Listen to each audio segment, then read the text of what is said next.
ಕಾಂಗ್ರೆಸ್ ತನ್ನ ಒಂದು ಬೇಸನ್ನೇ ಕಳೆದುಕೊಳ್ತಾ ಇರುವಂಥ ಈ ಸಂದರ್ಭದಲ್ಲಿ ಇಡೀ ರಾಷ್ಟ್ರದಾದ್ಯಂತ ಕೇಸರಿ ತನ್ನ ವಿಜಯ ಪತಾಕೆಯನ್ನು ಹಾರಿಸ್ತಾ ಇರುವಂಥ ಈ ಸಂದರ್ಭದಲ್ಲಿ ರಾಜ್ಯದಲ್ಲಿ ಮುಂದಿನ ದಿನಗಳಲ್ಲಿ ಒಳ್ಳೆಯ ಫಲವತ್ತಾದಂತಹ ಬೆಳೆಯನ್ನು ಬೆಳೆಯಬಲ್ಲದು ಅನ್ನಬಹುದಾದಂಥ ಸಂದರ್ಭದಲ್ಲಿ ರಾಜ್ಯ ಬಿಜೆಪಿಯಲ್ಲಿ ಆಗ್ತಾ ಇರುವಂತಹ ಚಟುವಟಿಕೆಗಳು ವಿಜಯೇಂದ್ರ ಅವರೇ ನಮ್ಮ ರಾಜ್ಯಾಧ್ಯಕ್ಷರಾಗಿ ಮುಂದುವರಿಬೇಕು ಅಂತ ಎಲ್ಲ ರೀತಿಯಾದಂಥ ವೈಮನಸ್ಸನ್ನು ಮರೆತು ಎಲ್ಲ ಹಿರಿಕಿರಿಯ ಶಾಸಕರುಗಳು ಮತ್ತು ನಾಯಕರುಗಳು ವಿಜಯೇಂದ್ರ ಅವರನ್ನೇ ಮುಂದುವರಿಸಿ ಎಂದು ದೆಹಲಿ ಕದ ತಟ್ಟಿರುವುದನ್ನು ನೋಡಿದರೆ ನಿಜಕ್ಕೂ ಕೂಡ ಈ ಪಕ್ಷ ಶಿಸ್ತಿನ ಪಕ್ಷ ಅಂತ ಅನಿಸಿಕೊಳ್ತಾ ಇದೆ.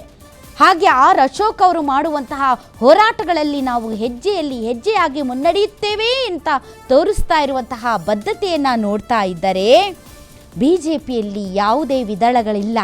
ಇದು ಹಲವು ದಳಗಳಿಂದ ಕೂಡಿದಂತಹ ಕಮಲ, ಇದು ನಿಜವಾದ ಕಮಲ, ಇದು ರಾಜ್ಯ ಬಿಜೆಪಿ ಅಂತ ಅನ್ನಿಸಿಕೊಳ್ತಾ ಇದೆ.